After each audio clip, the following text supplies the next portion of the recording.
Tere tulemast Musta kassi tara päeva lugemisse. Tänase päeva kaart on Miikaeli rüütel ehk mõõkade rüütel. Mõõkade rüütel on tugev, pühendunud, tark ja töökas. Kui eilne kaart oli müntide rüütel, kes tegi plaani, siis mõõkade rüütel tugineb enda intuitsioonile, enda tarkusele, enda elukogemusele.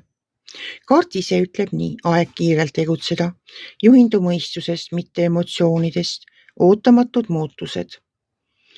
Et mõõkade rüütel ongi selline rüütel, kes tugineb iseenda teadmistele, nendele teadmistele, mis tal juba on.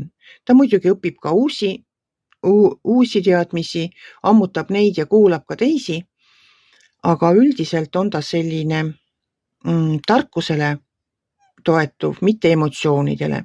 Et tehke siis täna teie ka otsused enda tarkusele tuginedes, mitte emotsioonidele.